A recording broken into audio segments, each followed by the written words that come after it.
예, 반갑습니다. 이번 시간엔 농약학, 여러분들이 좀 어려워하시죠? 그런데 그렇게 여러분 기사 시험 정도에서는 이렇게 어렵게 출제가 되진 않고요. 처음에는 좀 그렇게 어렵진 않습니다. 나중에 이제 작용기작 들어가면서 농약 분류할 때 좀 어렵고요. 여러분들이 농약 상에 가서 이제 농약을 산단 말이에요. 그럼 농약 사게 되면요. 그 농약 안에 이제 표기가 되어 있습니다. 뭐 상표명도 있고 거기 화학명도 있고 작용기작도 있고 사용법 또 제형 그런 것들이 전부 다 있거든요. 근데 여러분들이 그거를 해석하실 수가 있어야 돼요. 그걸 보고 나서 여러분들이 그걸 해석하시고 여러분들은 또 기사 정도 되니까 그거를 다른 사람한테 설명해 줄 수가 있어야 되거든요. 그런 정보가 이제 농약 사게 되면 정보가 다 있습니다. 우선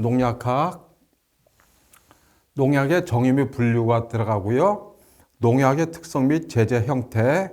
세 번째가 농약의 사용법 및 약해. 네 번째가 농약의 독성 및 잔류성. 다섯 번째가 농약의 이화학적 특성. 그래서 첫 번째에서 네 번째까지는 이렇게 어렵지는 않습니다. 농약의 이화학적 특성이 조금 여러분들이 좀 농약의 좀 깊이 들어가다 보니까 그 부분이 좀 어렵긴 하는데요. 나머지 부분 4번 챕터까지는 이렇게 어렵지는 않습니다. 여기 보면은 이 교재에 쓴 농약 명칭은 새로운 표기법에 따른 농약 명칭, 한글 표준화 지침에 따랐음을 밝힙니다. 이렇게 돼 있죠. 농약 명칭이요. 들어가서 보겠습니다. 그러면 여러분 농약이란 무엇인가? 농약의 정의가 필요하겠죠? 우선 농약의 정의 한번 보겠습니다. 이 부분도 이제 가끔 이제 출제가 되는 부분이거든요. 농약이라 함은 농작물 및 여기 보면 임산물을 포함한다 이렇게 돼 있죠.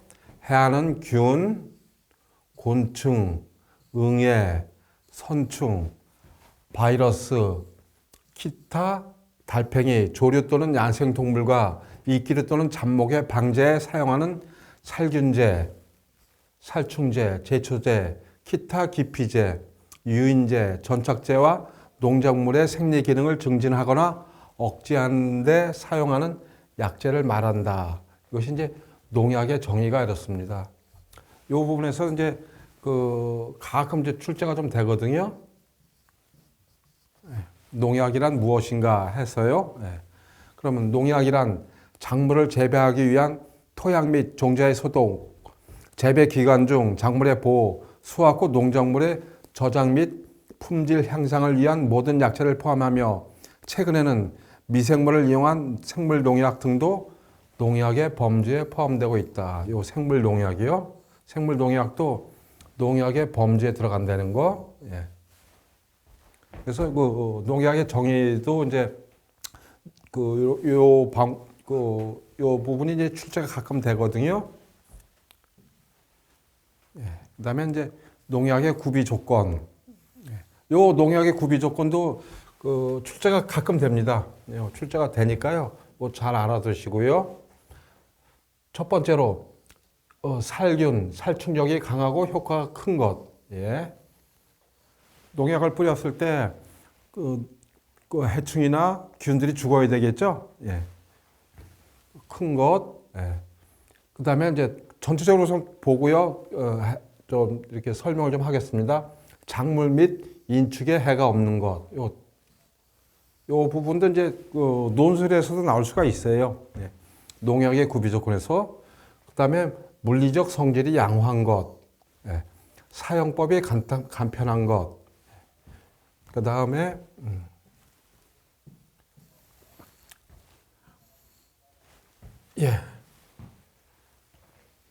품질이 균일하고 저장 중 변질되지 않을 것, 값이 싸고 구입하기 쉬울 것, 다른 약재와 혼용할 수 있는 것, 그리고 농촌진흥청에 등록된 농약일 것. 요렇게 이제 8가지가 있는데요. 아마 논술에 여러 필답에서도 농약의 기준, 그래서 뭐 3가지를 쓰시오, 5가지를 쓰시오 이렇게 출제가 좀 될 수 있거든요. 그리고 객관식에서도 많이 출제가 됩니다. 객관식에서도 자주 출제가 되거든요. 그래서 한번 처음부터 좀 알아보겠습니다. 네. 예. 첫 번째, 살균, 살충력이 강하고 효과가 큰 것. 예. 이 제목만 봐도 알겠죠? 예. 농약은 소량을 사용하여 병해를 일으키는 병원균과 해충에 대한 충분한 방제 효과를 거두어야 한다. 예. 농약 사용에 소요된 경비가 수확물의 가치와 동등하다면 효과가 크다고 볼 수 없다. 그렇게 되겠죠. 예. 그래서 첫 번째로는 살균하고 살충력이 강하고 효과가 큰 것. 예. 요거 중요하다고 그랬죠. 예. 그 다음에 작물 및 인축에 해가 없는 것. 이래서 농약을 곤충에다 뿌렸단 말이에요. 그럼 그 해충만 죽어야 되겠죠? 다른 데 피해가 없어야 된단 말이에요. 피해가 없어야 된다. 네. 네. 결국에는 이제 선택적이어야 된다는 얘기예요. 네. 선택적으로 예를 들어서 내가 뭐 진딧물을 진딧물을 방지할 것이다 그러면 진딧물에만 그 효과가 있어야지 다른 곤충, 이로운 곤충들이 많잖아요. 그죠? 그런 데는 해가 없어야 되고 특히 이제 사람한테도 해가 없어야 되고요. 그리고 뭐 그 동물, 그 소나 곤충, 그 소나 뭐 그런 그 가축에는 해가 없어야 되겠죠. 예. 여기 보면은 이제 대상 작물에는 약해가 없어야 되고요. 예, 그다음에 사람, 가축, 천적 등에 대한 독성이 낮거나 선택성이어야 한다. 예.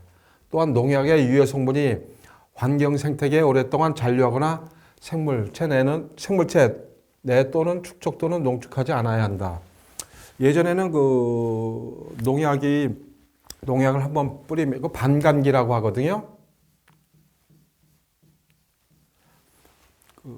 그 양이 반으로 줄어드는데 걸리는 시간이죠. 그래서 이거 가지고 이제 얼마나 오랫동안 잔류하느냐 그걸 따졌어요. 그래가지고 만약에 토양에 뿌렸을 때 토양이 얼마나 오랫동안 잔류하느냐 문제를 따졌는데요. 지금은 이제 굉장히 짧습니다. 반감기가요. 그래가지고 토양에 뿌렸을 때도 대략 한 50일 정도, 뭐 교재에 따라서 뭐 65일 정도 반감기 있는 게 있고 뭐 45일 이렇게 있다고 하는데요. 이렇게 좀 짧습니다. 그래가지고 예전에는 토양에 한번 뿌리면 계속 오랫동안 잔류했는데요. 지금은 그 안에 이제 다 소멸됩니다. 그리고 이제 독성도 예전에는 이제 독성 표시를 하거든요. 독성이 강했어요. 근데 지금은 전부 다 저독성 농약이에요. 저독성 농약이고, 그 다음에 이제 토양에 잔류하거나 이렇게 대기 중에 잔류하지는 않습니다. 잔류하는 기간이 짧습니다. 그리고 또 하나는 이제 곤충이면 곤충, 균이면 균, 특징이 있거든요. 사람이나 일반 동물하고 다른 특징이 있습니다. 그 생태적 특징을 이용해서 농약을 만들기 때문에요. 요즘 나오는 제품들은 그렇게 사람한테 크게 해가 없습니다. 그 다음에 세 번째가 물리적 성질이 양호할 것. 효과가 크려면 농약의 물리적 성질, 즉 현수성, 확전성, 부착성 등이 양호하여야 한다. 농약을 뿌렸을 때 예를 들어서 이제 이런 거죠. 농약을 이제 뿌렸단 말이에요. 이거 남은 잎이고요. 잎에다가 뿌렸단 말이에요. 예를 들었을 때 물 상태란 말이에요. 수용액 상태. 수용액 같은 경우는 어때요? 여기서 남은 잎 같은 경우는 겉이 이제 큐티클층이라 그래가지고 지방성이에요. 그래가지고 물이 묻어도 금방 떨어져 나가죠. 여기서 이슬 맺히는 거 보셨잖아요. 그죠? 이슬 이렇게 묻히듯이. 근데 만약에 이렇게 묻혔을 때 보면은 여기만 처리가 된 거죠, 농약이요. 예. 이렇게 넓게 펴져야 되는데요. 예. 그럼 이제 확전성이라 그러고요. 그 다음에 부착성. 그런 것들이, 그런 물리적 성질이 양호해야 된단 말이에요. 예. 그 다음에 사용법이 간편할 것. 사용법이 복잡하면 다량 사용 시에는 매우 불편하므로 실용적이고 간단하여야 한다. 예. 농약의 구비 조건. 그 다음에 5번째. 품질이 균일하고 저장 중 변질되지 않을 것. 품질이 균일하고 저장 중 변질되지 않을 것. 농약 같은 경우 보통 이제 저장 기간이 오래돼요. 농약 같은 것이 이제 보통 한 23년 이상 되거든요. 요즘 농약들은 이렇게 오랜 기간 저장해도 이렇게 변질되지는 않습니다. 그리고 이제 만약에 이것이 햇빛에 의해서, 자외선에 의해서 변질되는 농약도 있습니다. 품질이 균일하고 저장 중 변질되지 않을 것. 품질이 균일하여야만 효력이 지속될 수 있으며 저장 중 변질되면 효력을 잃거나 약해를 나타나게 된다.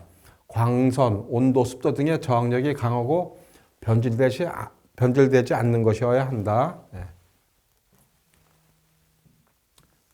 그 다음에 이제 값이 싸고 구입하기 쉬울 것. 농산물의 생산 가격과 과정한 부담을 차지하지 않는 것으로 값싸고 효과가 큰 것을 선택해야 하며 필요시에는 언제 어느 곳에서나 구입할 수 있어야 한다. 농약을 쳐야 되는데 어때요? 구입하기 어려우면은 제때 그 농약을 처리 못 하겠죠?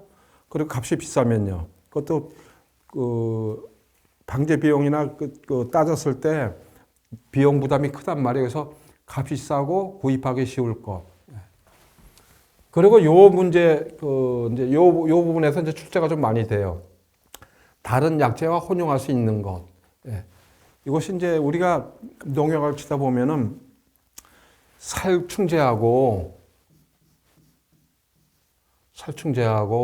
살균제하고 또는 이제 보호제가 있어요. 보호제나 영양제 같은 거. 그런 것들을 이제 혼용해가지고 한꺼번에 처리를 하거든요. 안 그러면은 예를 들어서 이제 살충제를 쳐야 되고 또 며칠 지난 다음에 또 살균제도 쳐야 되고 그렇단 말이에요. 그럴 경우는 이제 혼합을 해서 칩니다. 혼합을 해서 치거든요. 그랬을 때 이제 혼합이 잘 돼야 되고요. 그 혼합을 잘 돼야 되고 또 하나는 약해를 익혀야 돼. 약해가 변하면 안 돼요. 다른 약재와 혼용할 수 있는 것. 그래서 그 문제에 보면은 다른 약재와 혼용할 수 없는 것. 그렇게 출제가 좀 되거든요. 그래서 틀린 답이 되겠어요. 다른 약재와 혼용할 수 있는 것. 이거 꼭 알아두세요. 약재를 혼용했을 때 화학적 상승작용을 일으켜 동시에 살충작용을 나타낼 수 있는 것이어야 한다. 하면서 우리가 안 그러면 살충제 뿌리고 조금 있다가 살균제 뿌리고 또 좀 있다가 영양제 뿌리고 그런단 말이에요. 그랬을 경우는 3번 일이 번거롭잖아요. 그죠? 한 번에 할 수 있도록 혼합이 가능해야 된단 말이에요. 그리고 이제 8번째는 뭐 당연한 얘기겠죠. 농촌진흥청이에요. 요거 알아두시고요. 등록된 농약일 것.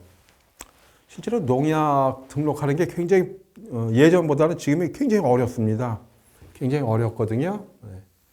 등록하기가 어렵습니다. 시간도 오래 걸리고요.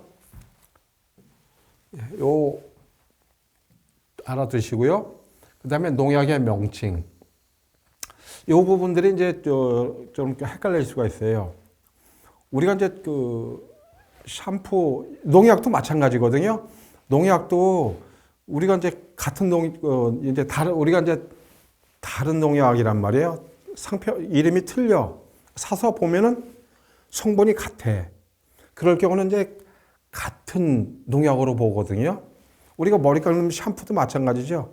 샴푸도 성분은 어때요? 똑같죠? 근데 제품명은 다 틀리지 않습니까? 농약도 그렇거든요. 그래서 농약을 이제 표기할 때 그 화학명이나 일반명, 품목명 그렇게 분리를 하거든요. 그래서 농약을 사실 때 보면은 그 안에 써 있습니다. 볼까요? 현재 우리나라는 수천여 종의 농약이 및 사용되고 있으며 이 중에는 이렇게 볼까요? 성분이 같아도 농약의 명칭이 다른 것도 있고 두 가지 이상의 성분을 혼합하여 다른 명칭이 사용되기도 한다. 그래서 그 농약을 보실 때 잘 쓰셔야 돼요. 그러면은 요번에 이제 그 같은 밭에다가 농약을 쳤단 말이에요. A라는 농약을 쳤어. 그 다음에 며칠 뒤에 가서 그 B라는 농약을 쳤단 말이에요. B라는 농약을 또 이렇게 쳤어. 그랬을 때 봤을 때 화학명이 같아. 화학명이 똑같아. 그럼 같은 농약을 친 거예요. 이름은 틀린데. 그럼 어때요? 이것들이 저항성을 갖게 되죠?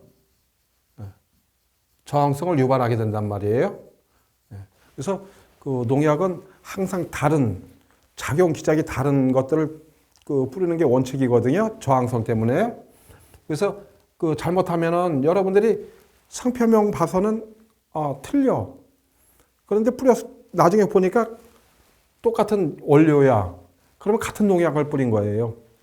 그리고 봤을 때 그 이제 혼동을 이제 방지하기 위해서 농약에 보면 농약 사시게 되면 농약에 그 요렇게 이제 화학명, 일반명, 품목명, 상표명 이런 것들이 써 있습니다. 화학명, 화학명이 있고요. 그 다음에 일반명, 품목명, 상표명.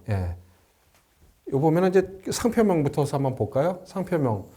우리가 뭐 샴푸 말씀드렸다시피 샴푸 종류가 굉장히 많지 않습니까? 제조회사들도 많고요. 그랬을 때 그런 상표명입니다.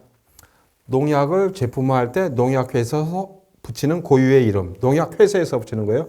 만약에 샴푸다 그러면 샴푸 회사에서 붙이는 이름이겠죠. 회사에 따라 이름이 다르다. 그래서 농약은 상표명으로 판매되고 있어 농민에게 가장 익숙한 명칭이다. 요거 한번 보시고요. 그리고 이제 여기서 이제 일반명이나 화학명 정도는 알아두셔야 돼요. 화학명 우선 보겠습니다. 농약의 유효 성분의 공통적인 화학적 구조에 따라 붙여지는 전문적이고 과학적인 명칭으로 병해충 약제 저항성과 관련이 깊다. 이렇게 돼 있죠. 화학명이요. 화학명. 그리고 이제 일반명. 화학명을 조금 그 변형을 시킨 거거든요.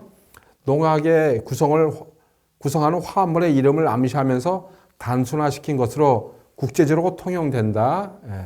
이렇게 농약의 특성을 나타내는 대표적인 이름이며 잔리 허용 기준 등을 나타낼 때는 일반명을 사용한다. 화학명 같은 경우는 이름이 길고 좀 복잡하거든요. 그런 것들을 좀 단순화시킨 것이 이제 일반명이 되겠습니다. 그래서 화학명, 일반명, 상표명 정도는 알아두시면 될 것 같아요.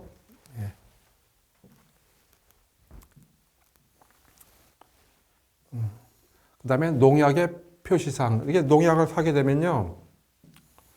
그 안에 이제 의무적으로 표시돼야 되는 사항이 있거든요. 그러면은 이제 농약의 표시사항. 그 다음에 농약의 제조업자 또는 수입업자가 제조 또는 수입한 농약을 판매하고자 할 때는 그 용기 포장의 다음 사항을 표시하여야 한다. 그래서 농약을 보면은 요 사항들이 전부 다 포함이 되어 있습니다. 품목 등록번호 들어가고요. 농약의 두 번째가 이제 농약의 명칭 및 제재 형태. 세 번째가 유효 성분의 일반형 및 함유량과 기타 성분의 함유량. 그 다음에 포장 단위. 그리고 농작물별 적용 병해충, 제초제냐 생장조종제나 이런 경우. 그 다음에 사용 방법과 사용에 적합한 시기, 안전 사용 기준 및 취급 제한 기준. 그러면 다음 각 항목에 해당하는 농약별 표시사항, 맹독성이냐 고독성이냐, 작물 잔류성, 토양 잔류성, 수질 오염 및 어독성 농약의 경우에는 그 문자와 경고 또는 주의사항, 그리고 사람 및 가축에 유의한 농약의 경우에는 그 요지 및 해독 방법, 수소 생물에 유의한 농약의 경우에는 그 요지, 인화 또는 폭발 등의 위험성이 있는 농약의 경우에는 그 요지 및 특별 취급, 그 다음에 저장 및 저장, 보관 및 사용상의 주의사항, 상호 및 소재지, 예, 이런 것들이 전부 다 그 표시가 되도록 돼 있습니다. 예, 그래서 이제 독성을 보면은 독성의 정도에 따라서 맹독성 농약, 고독성 농약, 보통 독성 농약, 저독성 농약이라 표시하고, 예. 여기서 이제 그 보면은 그 농약을 사시게 되면 그 안에 표시가 다 돼 있습니다. 근데 보통은 보통 독성 아니면 저독성 농약이에요, 우리나라에서는. 예. 그리고 이제 요 농약을 사시게 되면요, 만약에 병으로 되어 있는 거 한번 볼까요? 병으로 되어 있는 거 이렇게. 요 병뚜껑이 있습니다. 병뚜껑이요. 요 병뚜껑 색깔이 빨간색이, 요 병뚜껑 색깔 가지고 이제 농약을 판별을 하거든요. 네. 맹독성 농약과 고독성 농약은 적색으로 표시한다. 네. 요 색깔이 적색이면은 맹독성이나, 네, 고독성, 네, 요 농약이면은 농약. 그리고 그 정도 알아두시고요. 네. 그 다음에 상표명 및 품목명. 상표명 및 품목명은 제형을 동시에 표시한다. 네. 그리고 상표명이 없는 농약은 품목명을 사용한다. 그 다음에 약재의 용도, 구분, 색깔. 네. 요 보면은 약재의 용도에 따라 바탕 색깔을 다음과 같이 구분한다. 살균제는 분홍색. 여기에 이제 병뚜껑이 분홍 색깔이면은 살균제. 예, 그 다음에 살충제는 녹색. 예, 여기 병뚜껑이 녹색이면은 살충제. 제초제는 황색. 예, 병뚜껑 색깔을 보면 알 수가 있어요. 예, 그리고 생장 조종제 같은 경우는 청색. 예, 그리고 맹독성 농약 같은 경우는 적색 이렇게 돼 있죠. 여기서도 같이 했고요. 그 다음에 기타 약재는 백색. 예. 이렇게 표시가 되어 있습니다. 그리고 농약을 보면은 요 안에 상표 이렇게 봤을 때 여기 표시가 이렇게 붉은색 딱지가 붙어 있거나 붉은색으로 표시가 되어 있고요. 또 살충제 같은 경우는 녹색으로 표시가 되어 있고, 또 이제 제초제 같은 경우는 노란 색깔로 되어 있고 그렇습니다. 네. 그래서 요 부분도 이제 가끔 출제가 됩니다. 요 표시, 그 구분하는 거. 바탕 색깔. 요거 꼭 알아두세요. 살균제, 분홍색. 그래서 여러분들이 농약을 딱 봤을 때 색깔을 보고서 이것이 살균제다, 살충제다, 아니면 제초제다 한눈에 알아볼 수 있거든요.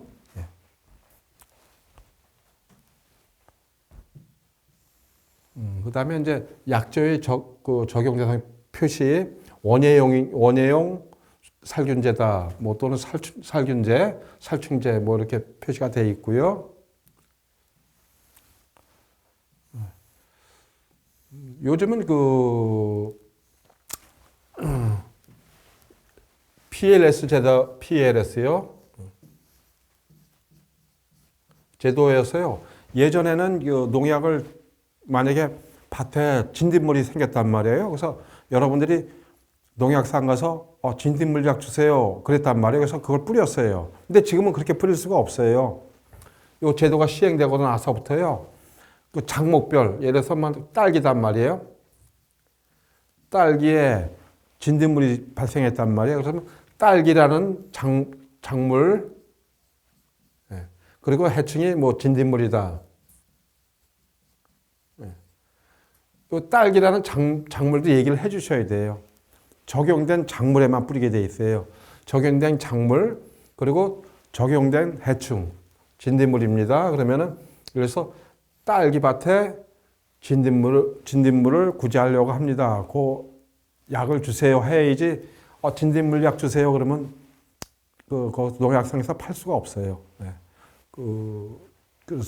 규정이 돼 있거든요. 예. 이 제도가 생긴 이후로요. 네.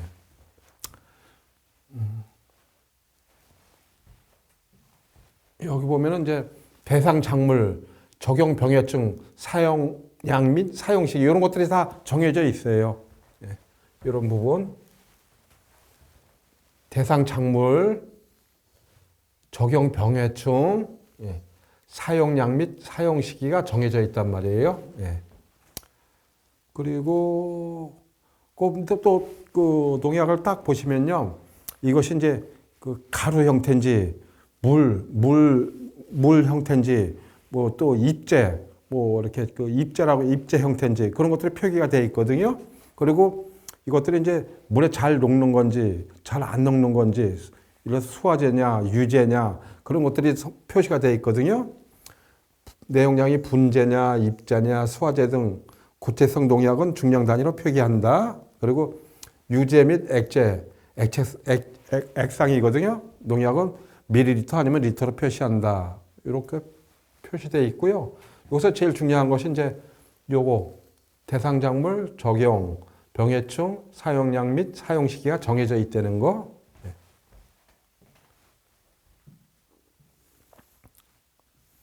나머지 건 읽어보시고요.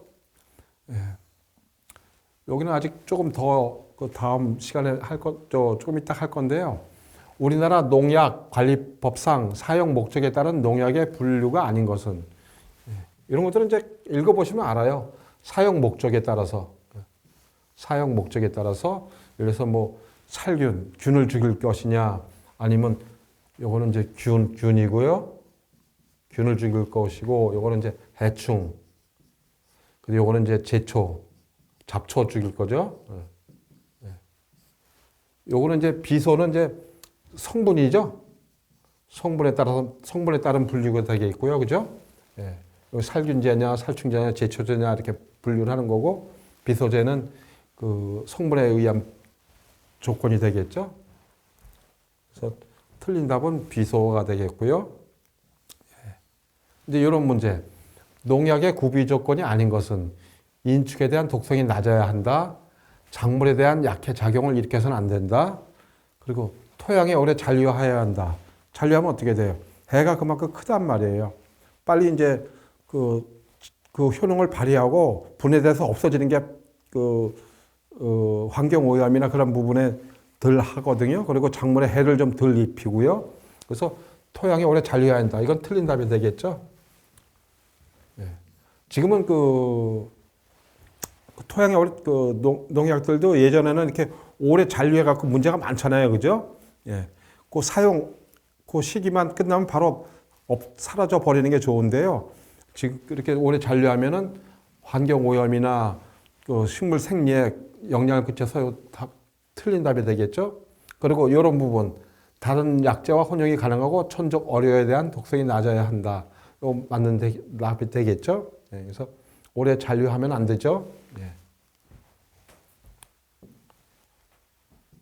그 다음에 농민이 농약을 선택할 때 쉽게 식별하기 위해 포장지와 병뚜껑의 색깔을 달리하고 있다. 제초제는 어떤 색인가? 네. 제초제는 노란색이라고 그랬죠? 노란색이라고 하기도 하고, 이제 황색. 네. 같은 색이죠? 네. 그렇게 되어 있고요. 살균제는 요거 한번 반복해 볼게요. 분홍색이고요. 살충제는 녹색. 제초제는 황색, 생장조종제는 청색. 이 부분도 이제 가끔 출제가 돼요. 이 부분은 너무 일반적이라 많이 출제가 됐거든요. 그래서 좀 한 단계 나가서 생장조종제는 청색, 그리고 맹독성 농약은 적색, 기타 약제는 백색, 그리고 이제 혼합 및 동시 방지제는 해당 약제 색깔 병용. 그래서 뭐 살균제하고 살충제하고 같이 들어있다 그럴 경우는 이제 같은 색깔을 이렇게 색깔을 두 개를 같이 쓰거든요. 그래서 이 색깔도 좀 알아두시고요.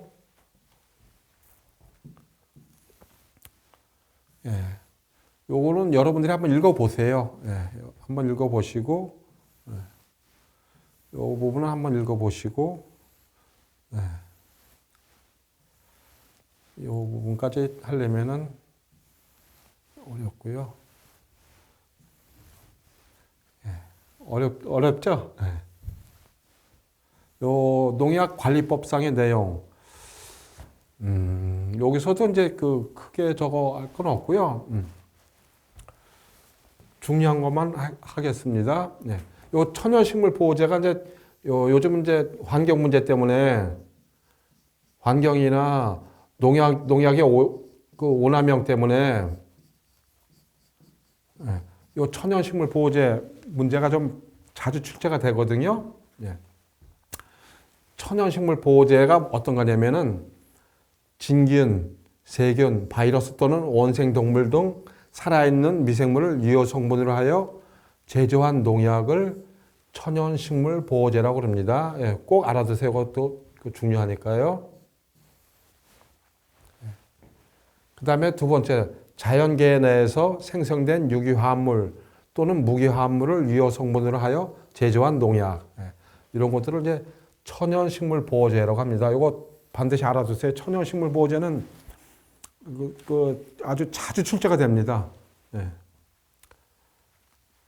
그 정도만 알아두시고, 예. 여기서는 이제 중요한 것이 요거 천연식물 보호제. 예. 나머지 거는 한번 여러분들이 읽어보시고요.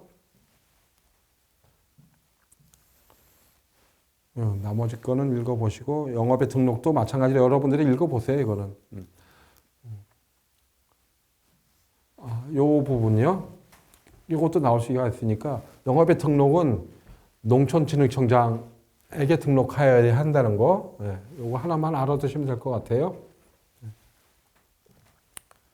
나머지 것들은 한번 여러분들이 읽어보시면 될 것 같아요. 규정인, 아무튼 여러분들이 생각하는 것보다도 농약업 등록하는 거나 하는 것이 굉장히 어렵습니다. 예. 그래서 그렇게 어렵기 때문에 농약, 예전처럼 뭐 농약에 대해서 뭐 이렇게 오남용이, 예를 들어서 환경 문제라든지 그런 것들이 많이 없어졌죠. 예. 이렇게 검사 굉장히 어렵습니다. 까다롭고요. 시간도 많이 걸리고, 예. 농약의 등록도 그냥 하고요. 예. 예. 여기서 아까 조금 전에 얘기했듯이 이제 PLS 제도 생긴다 그랬죠. 포지티브 리스트 시스템이라 그러거든요. 농약의 안전 사용 기준. 이 부분은 반드시 암기. 적용 대상 농작물에만 사용할 것. 예전에는 말씀드렸다시피 진딧물약 주세요 그러면 딸기밭에서 뿌리고 참외밭에서 뿌리고 뭐 오이밭에서 뿌리고 그랬는데요. 지금은 그럴 수가 없어요. 딸기밭이면 딸기밭, 오이밭이면 오이밭, 뭐 수박이면 수박, 참외면 참외. 적용 대상 농작물에만 사용하게 돼 있어요. 예. 예. 적용 대상 농작물에만 사용할 것, 그리고 적용 대상 병해충만 사용할 것, 예. 그리고 적용 대상 농작물과 병해충별로 정해진 사용 방법이 있어요. 사용 방법, 얼마만큼 사용하라, 또 사용 시기는 언제다. 그리고 이제 사용량을 지켜서 사용할 것. 예. 그 다음에 적용 대상 농작물에 대하여 사용 시기 및 사용 가능 횟수가 정해진 농약 등은 그 사용 시기 및 사용 가능 횟수를 지켜서 사용할 것. 요 농약은 언제 사용해야 되고, 또 요 농약은 한 번 뿌려도 되고, 뭐 두 번 뿌려도 되고, 그렇게 사용 가능 횟수가 정해져 있습니다. 예. 그리고 사용하는 사람도 정해진 경우가 있습니다. 사용 대상자가 정해진 농약 등은 사용 대상자 외에 사람이 사용하지 말 것. 예. 또 사용 지역이 제한되는 농약 등은 사용 제한 지역 등에서 사용하지 말 것. 예. 그래서 가장 중요한 것이 이제 적용 대상 농작물에만 사용할 것, 적용 대상 병해충에만 사용할 것. 예. 그리고 사용법하고 사용량이 정해져 있다는 거. 예. 이 부분 반드시 암기. 요거 같은 경우는 필답에서도 나올 수가 있어요. 필답에서도 농약의 안전 사용 기준에서 뭐 3가지를 쓰시오, 뭐 4가지를 쓰시오, 5가지를 쓰시오 이렇게 출제가 될 수 있거든요. 예. 예. 요 나머지 거는 해설해 놓은 거니까 읽어 보시고요. 그 다음에 이제 농약의 분류. 먼저 출제가 됐었죠. 문제 한번 풀어보셨죠? 사용 목적에 의한 분류. 사용 목적에 의한 분류. 예.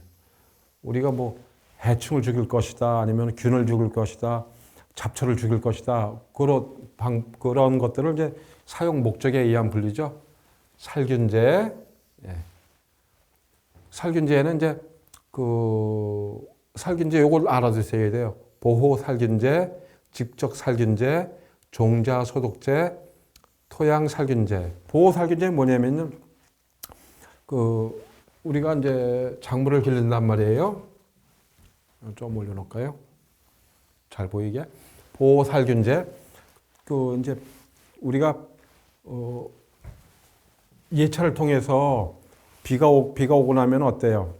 병해충 발생이 늘죠. 특히 이제 곰팡이균, 진균에 의해서 이제 병 발생이 많은데요. 오기 전에 미리 이래서 잎에다가 약을 뿌려 놓는단 말이에요. 약을 뿌려 놓으면요, 병원균이 이제 침투한단 말이에요. 병원균. 균이요. 네. 침투를 했을 때 여기서 이제 번식을 못 해요. 번식을 못 해서 이제 미리 병원균 오기 전에 미리 처리하는 것을 이제 보호 살균제라 그럽니다. 보호 살균제. 그리고 직접 살균제는 이미 침투했어.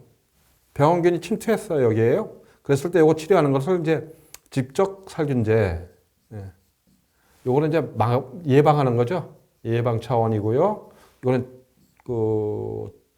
이래서 이제 처리하는 거죠. 직접 살균.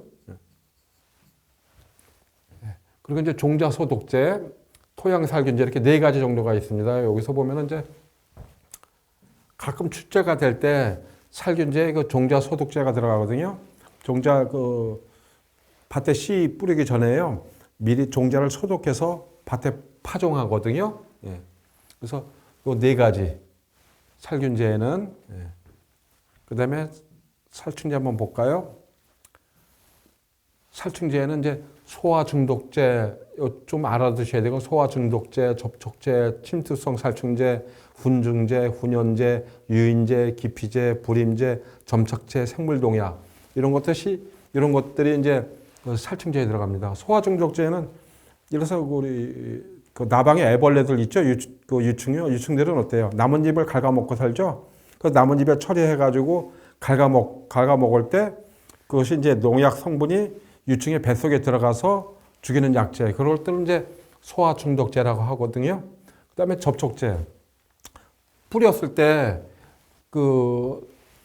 농약을 뿌렸을 때 해충에 이제 몸에 묻어서 약효를 발현하는 것을 접촉제. 그리고 침투성 살충제가 있는데, 이것들은 이제 나무 주사를 놓든지 아니면 토양에서부터 이제 뿌리가 흡수해가지고 흡즙성 해충이 있죠. 흡즙하는 해충들이 많잖아요. 진딧물이나 깍지 같은 거 했을 때 요 방지하기 위해서 침투성 살충제를 씁니다. 그리고 이제 이래서 솔리복파리라고 배우셨죠? 솔리복파리. 솔잎이 있으면 요 기부에 알을 낳고 여기서 유충들이 살잖아요. 이거 농약으로 방제가 가능하겠어요? 못하겠어요? 농약으로 방제가 안 되죠. 겉에서는 안 보이니까요. 그랬을 때 이제 나무에다가 나무가 있다 그러면은 토양에 뿌리거나 나무에 주사를 놔가지고 약액이 물관을 따라서 물관을 따라서 약액이 전체 나무에 퍼진단 말이에요. 퍼졌을 때 요런 이 솔리복파리나 깍지벌레, 진딧물 같은 경우는 흡즙을 하지 않습니까? 방제했을 때 사용하는 약제가 침투성 살충제라고 합니다. 그 다음에 이제 훈증제, 요 2개가 좀 헷갈리거든요. 훈증제, 약제를 가스 상태로 만들어 해충을 죽이는 약제. 가끔 이제 출제가 되니까요. 훈증제는 많이 쓰거든요. 약제를 가스 상태로 만들어 해충을 죽이는 약제. 토양에 주입하여 선충 방제용으로도 이용. 메틸 브로마이드 훈증제. 이런 것들이 토양에 예를 들어서 토양에다가 토양이란 말이에요. 토양에 약재를 뿌려요. 그 다음에 비닐을 덮거든요. 그러면 이제 그 가스 상태로 있기 때문에 토양에 침투한단 말이에요. 그럴 때 많이 사용하기도 하고요. 그 이제 창고 같은데 어때요? 완전히 밀폐시켜 놓고 요때 뿌리기도 하고요. 가스 상태로. 그 다음에 또 하나는 이제 나무들 같은 경우 이제 나무들 같은 경우 이제 훈증할 때 나무를 이렇게 쌓아놓고요. 나무들을 이렇게 쌓아놓고 비닐을 덮고요. 그다음에 여기다가 훈증제를 넣고 피워서 그러면 전체로 다 스며들겠죠. 그때 사용하는 것들이 이제 훈증제입니다. 여기서 이제 메틸 브로마이드 대표적인 거고 많이 사용합니다. 그다음에 훈연제, 약재를 연기 상태로 만들어 해충을 죽이는 약재. 이거 알아두시고요. 유인제는 유인하는 거죠. 유인하는 거, 기피제, 불임제. 이 불임제도 가끔 출제가 되거든요. 해충의 생식세포 형성에 장애를 주거나 정자나 난자의 생식력을 잃게 하는 약재. 그 다음에 생물농약은 중요하다고 그랬죠. 살아있는 미생물, 천연에서 유래한 추출물 등을 이용하여 생물적 방제 약재. 여기서 이제 살충제가 되겠고요. 그 다음에 이제 분류가 살선충제가 있습니다. 요것들은 이제 선충 죽이는 약재예요. 그야말로 선충. 사람들도 구충제 먹지 않습니까? 선충 죽이는 약재고요. 살비제는 요거 이제 응애. 예를 들어서 이제 그 곤충하고 요건 동물이에요. 거미강에 속하죠. 거미강에. 그래서 일반 곤충하고 그 생리적인 부분이 차이가 좀 많습니다. 그러다 보니까 일반 해충 죽이는 살충제하고는 좀 틀려요. 살충제하고 조금 차이가 있거든요. 살비제. 요 살비자가 이제 응애 비자거든요. 그래서 그 응애 죽이는 약은 별도로 있습니다. 살비제. 주로 식물에 붙는 응애를 죽이는 데 사용하는 약재. 디코폴, 수화제 등이 이렇게 있습니다. 그 다음에 제초제. 제초제는 잘 아시죠? 농작물의 생육을 방해하는 잡초를 제거하는 데 쓰이는 약재. 그래서 선택성 제초제, 비선택성 제초제. 선택성 제초제는 뭐냐면은 우리가 이제 선별해서 예를 들어서 이제 쌍둥이 식물이 막 자라요. 채소밭에 배에서 채소를 길렀단 말이에요. 그런데 여기 이제 이렇게 화분과 예를 들어서 화분과라고 해야 되고 외떡잎 식물이라고 그래야 되게 하는 게 편하겠네요. 외떡잎 식물, 여기 이제 쌍떡잎 식물 했을 때 여기서 그 외떡잎 식물을 구제해야 되겠다. 그랬을 때 이제 선택적으로 요 쌍떡잎 식물은 해가 없고 외떡잎 식물만 방지하는데 또 반대로 그 쌍떡잎 식물을 그래서 논에서는 이제 요것이 이제 주요 작물이 되겠죠. 논에서는. 그래서 그럴 때는 이제 쌍떡잎 식물을 방지할 때 그럴 때 쓰는 것이 이제 선택성 제초제고요. 그게 아니고 모조리 방제해야 되겠다. 모조리 방지하는데 쓰이는 것을 이제 비선택성 제초제라고 합니다. 여기 보면은 이사디와 같이 화분과 식물에는 안전하고 광역 식물만 제거하는 데 사용되는 약재. 여기는 이제 외떡잎 식물이죠. 화분과 외떡잎, 그리고 광역 식물, 쌍떡잎. 이렇게 선별적으로 제초하는 것은 선택성 제초제. 그리고 약재가 처리된 전체 식물을 제거하는데 약재. 이거 비선택성 제초제라고 합니다. 그 다음에 식물 생장 조종제. 식물 호르몬이라고 하며 식물의 생리 기능을 증진하거나 억제하는 데 사용되는 약재. 옥신, 지베렐린, MH3 이건 억제제죠. 그 다음에 보조제. 그 전착제, 증량제, 용제, 유화제, 협력제. 이 부분 다시 한번 하긴 할 거거든요. 그래서 전착제 뭐냐면은 농약의 주 성분을 병해충이나 식물 전체에 잘 전착시키기 위한 약재로 약재의 확전성, 현수성, 고착성을 도움. 이래서 이제 나뭇잎에다가 약재를 처리했단 말이야. 그러면 그 물이라는 거는 응집력이나 표면 장력 등에 의해서 물이 이렇게 동그랗게 뭉쳐집니다. 이렇게 동글동글하게. 그러면 농약을 쳤을 때는 잎에 전체 골고루 적셔져야 되잖아요. 이렇게 된단 말이에요. 그런데 요 전착제를 뿌게 되면요, 이 물의 이제 응집력이나 표면 장력을 없애가지고 넓게 퍼지게 만듭니다. 요 부분이요. 네. 넓게 퍼져서 식물체에 잘 붙거나 병해충에 잘 붙게 만들어 놓은 것을 이제 전착제라 그럽니다.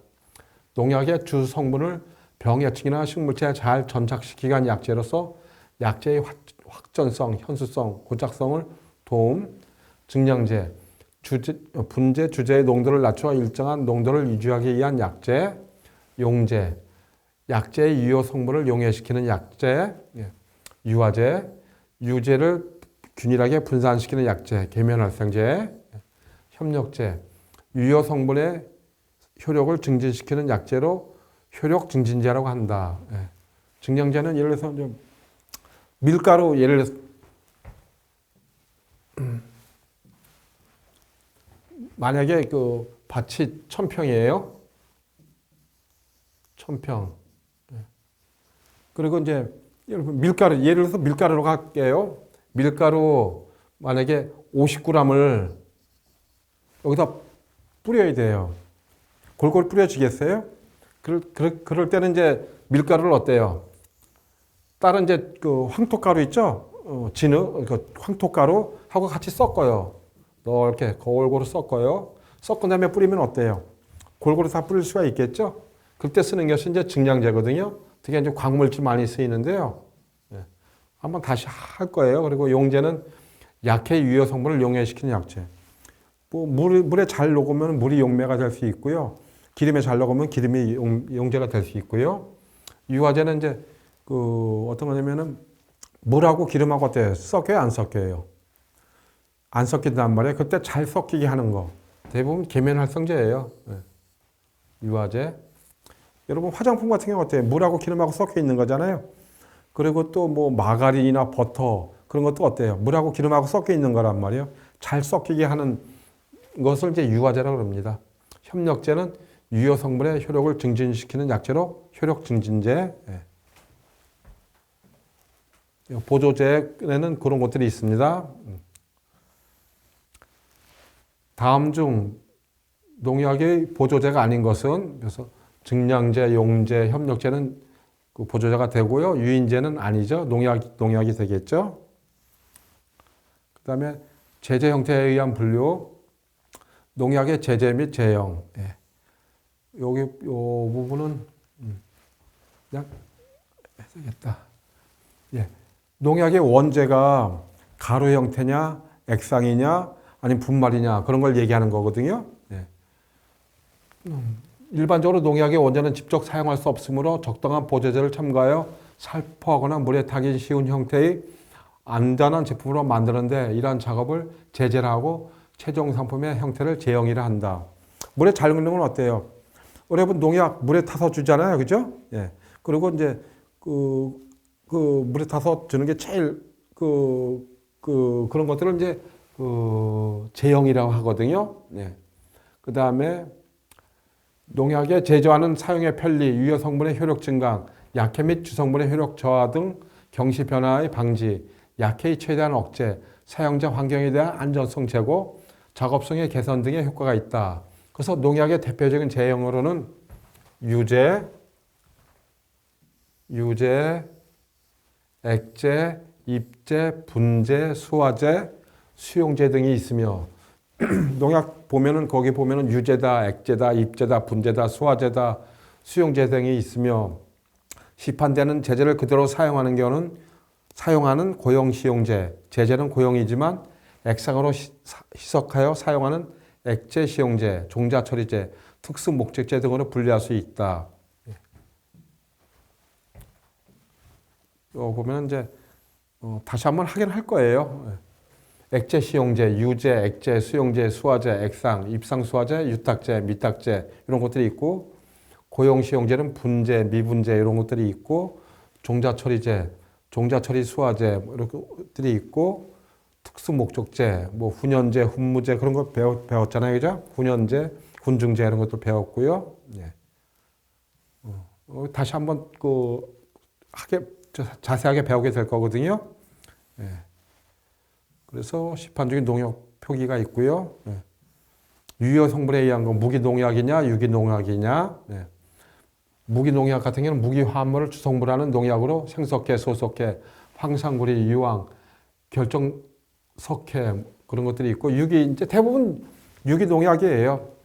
유기화합물을 주성분하는 농약으로 천연 유기농약과 대부분 화학농약에 해당하는 유기합성농약이 있다. 대부분 유기농약이거든요. 유기합성농약의 종류에는 유기인계, 카바메이트계, 유기염소계, 유기황계, 유기비속계, 유기불속계 농약 등이 있다. 이렇게 그 성분에 따라서 유기냐 무기농약 따지거든요. 그다음에 기출문장 이런 부분들은 다시 한번 반복적으로 우리가 하게 될 거거든요. 그리고 그 다음 차시 정도에서 이제 자세하게 배우게 될 거고요. 농약의 사용 목적에 의한 분류. 그래서 살충제, 제초제, 살균제는 사용 목적에 의한 분류고, 요거는 분제는 제형에 따른 분류죠. 예를 들어서 뭐 액제다, 분제다, 수화제다 그런 제형에 따른 분류이기 때문에 요 답이 틀린 답이 되겠습니다. 분제가요. 농약의 제제 형태에 따른 분류 방법, 제제 형태. 그래서 요 살균제는 이제 목적에 따른 분류고요. 유기인, 이거는 이제 성분에 따른 거예요. 이거는 독성에 따른 분류고요. 요 유제 농약은 이제 제형이죠. 액상이냐, 그 분말이냐, 입제냐, 수용제냐, 뭐 액상 그런 것들이 있겠고요. 그랬을 때 이제 유제 농약. 농약은 제제 형태에 따라 유제, 액제, 입제, 분제, 수화제, 수용제 등으로 구분한다. 가장 많이 사용하는 것들은 이제 유제하고 수화제거든요. 우리 농약에서 가장 많이 사용하는 거. 요 부분은 이제 간략하게 다뤘지만은 다음 그 차시부터 이제 자세하게 배우게 될 거라 이 부분에서 그냥 대충 이런 것들이 있다. 그 정도만 알아두시면 될 것 같아요.